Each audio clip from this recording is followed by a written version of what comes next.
Why does God test our faith? Let's have a moment of truth first before we delve in. So God rarely gives us what we want when we want it, all wrapped up in a nice bow. Instead, he takes us through a process. Even the scripture refers to it as testing our faith. Let's come away with what it means to have a boundless faith, a bold faith, and a private faith. If you can demonstrate these things, this will get you through the testing. And if you can make it through that process, it often looks like walking with him and trusting him when you don't understand. You will come out on the other side of that far better off. He will far exceed your expectations. And let's prove that by taking a real close look at 2 Kings chapter 4, the story about when Elijah multiplies the oil that the widow has. Let's walk through that story step by step till the end, because I'm going to share with you a personal testimony of how my faith was tested, and in the end that led to when all hope was lost, and it led to a 30-year marriage and a beautiful blended family, which I had no hope at the moment of that happening. So let's delve into what is going on with this widow. So she's married, she has children, and she has just lost her husband. So now she's this widow.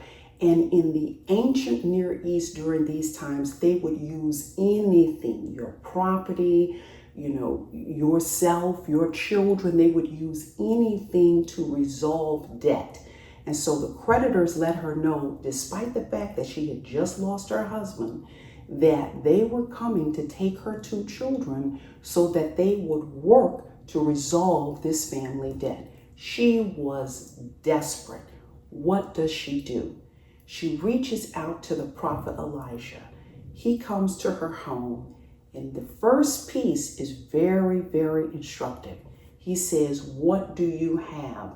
And in 2 Kings chapter 4, it starts off, she says, "I don't have anything except this jar of oil." So sometimes when we're really going through it and we're so consumed by our situation, our focus is totally on that situation. What we want to do, because our situation is temporary, God is eternal. We want to shift our thinking from the situation to him, which is eternal, because in him, anything can happen, right? And so what he's showing is, I don't need much. I can work with your own current situation. I can work with what you currently have to accomplish what it is I am trying to accomplish. So that first step is this boundless faith of understanding the power of God and how he can move with what you have, with what you don't have. All she had was this oil. And so again, I want us to reflect on now how does that look? I know many times in my life I've said, I just don't see a way out of this because all I have is this and this. That's the wrong thing to focus on. That's the wrong thing to focus on. What we want to do is focus on our Father. We want to demonstrate a boundless faith. I know what I'm seeing here with my eyes, but I need to now look to him to see what he is going to do and how he's going to work with what I have. What else is he going to bring to the picture?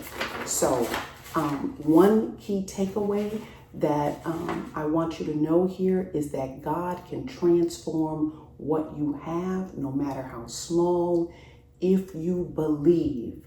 And his provision has no limits. So first we want to take on a mindset of a boundless faith.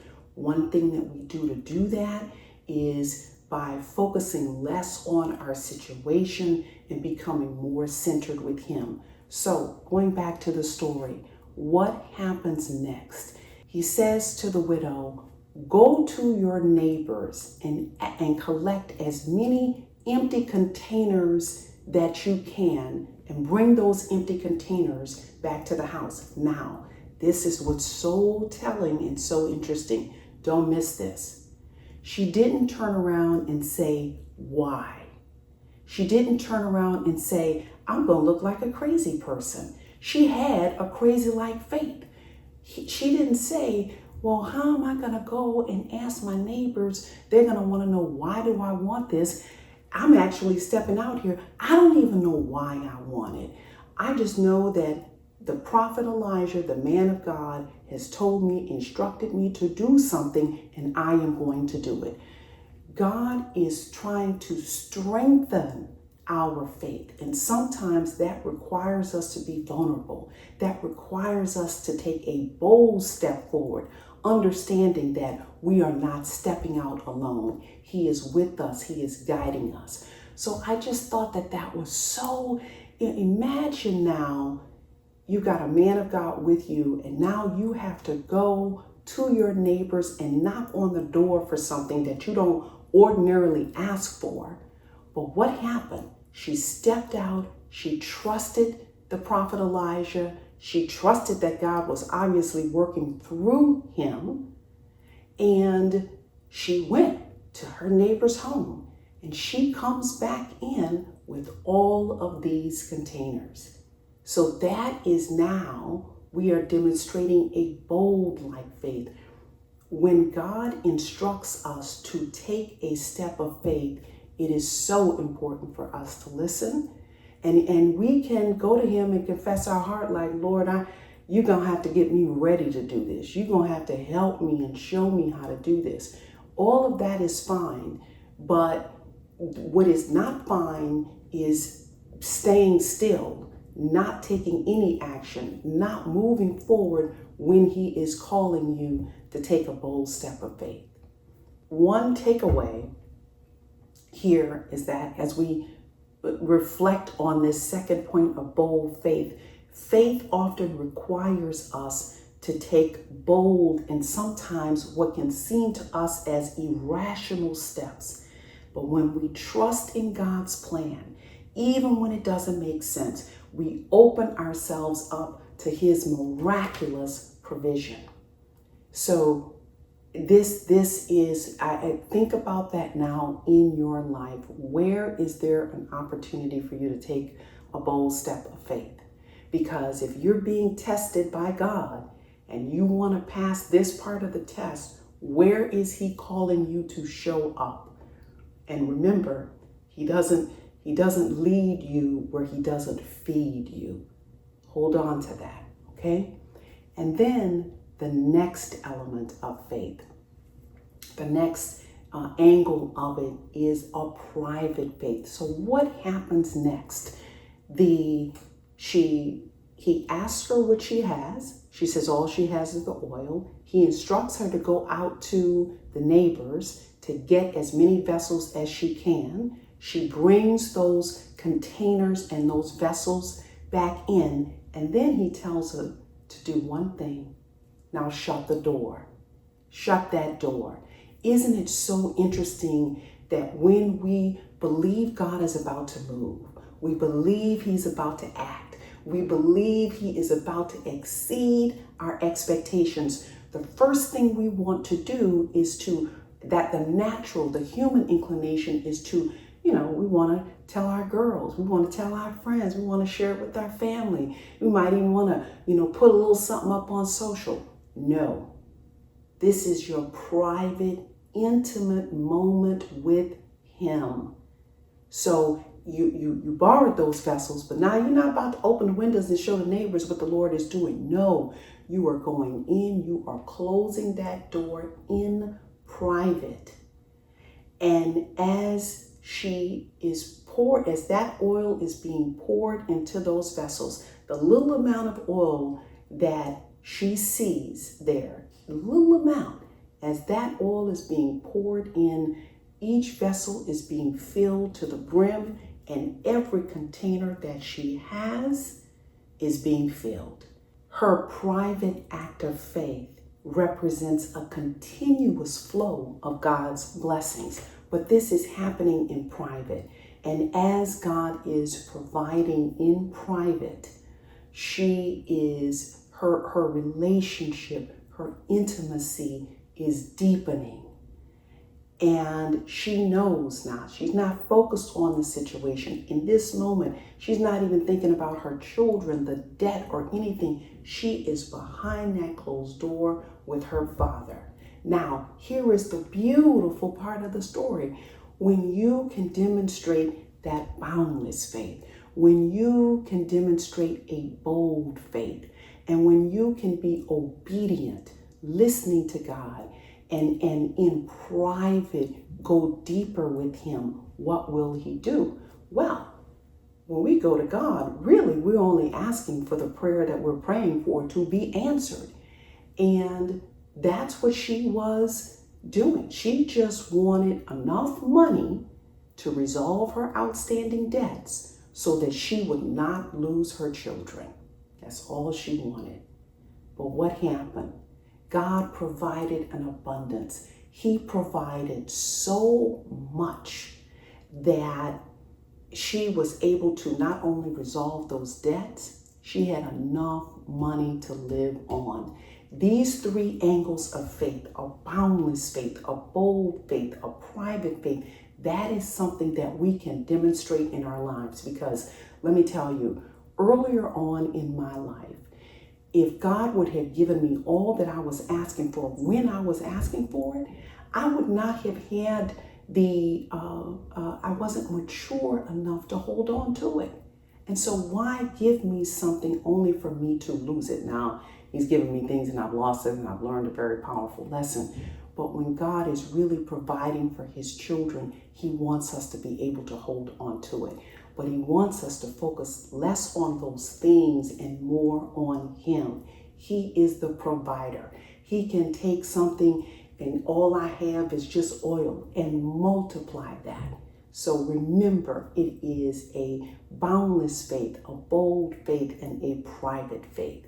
Okay, now, my story here. So I'm going to give you the Cliff Note version. So I was married, divorced, had a son, and I knew I'm an only child. I knew I wanted a beautiful family. I thought, oh Lord, what in the world? I just don't know if I'm gonna meet somebody else. I was very particular because I had my son. I just wasn't gonna get with anybody who was looking for a good husband and a good father. And I had my own vision of who this person was, what he had to look like, and all this other kind of stuff.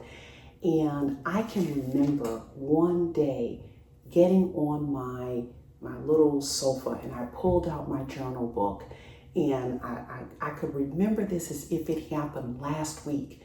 And I just poured it out in this journal to the Lord. And I just was saying, look, I'm not looking at this situation anymore. I'm looking to you. I'm not holding on to my definition of how somebody has to be and what they have to do and where they are in life. I'm just going to let it go. I'm asking you for one thing, to send me one of your sons, who doesn't have it all figured out. He too is on a quest, and we will figure this out together.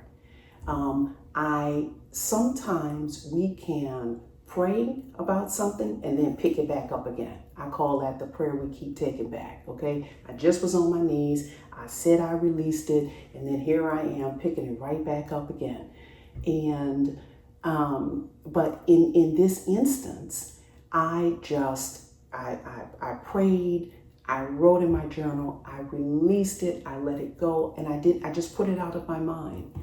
It wasn't 6 weeks later. I was in sales at the time. I walked into a restaurant. I was introduced to someone who was in finance, who could possibly facilitate some things in business, and got to meet this man. We lived in 2 separate states, and this man would be my husband. I met him. There was a connection like never before. And now, I'm not saying this to anybody else. I mean, sometimes there are people out there who, when you know, you know. But we met in March. We got engaged in September and we got married in December, all in the same year. Again, that was a bold faith. That was I'm losing all of my envisioning of how my mate has to be. I'm totally trusting God. I had my private moment because when I pulled away that journal, I was just in the house by myself, just pouring it out to him. I wasn't having a conversation with my girlfriends and all of that about what lied ahead. I wasn't doing any of the things that I had been doing before. And I'm happy to say this year, we have been married for 30 years. When I met him, he had a 2-year-old son who was Puerto Rican and Black named Josh. I had a 2-year-old son who was Puerto Rican and Black named Julian from my first marriage. And we have our son together, Jonathan. And it has been an incredible ride these last 30 years. We haven't celebrated 30th yet. We will do so later this year, but we're celebrating all year because it is our 30th year. So I want to close with, won't he do it? Think about those 3 different angles of faith, that boundless faith, that bold faith, and that private faith, and watch where God will take you. And I can guarantee that he will always far exceed your expectations. Love you guys. God bless. Keep walking with him. Bye-bye.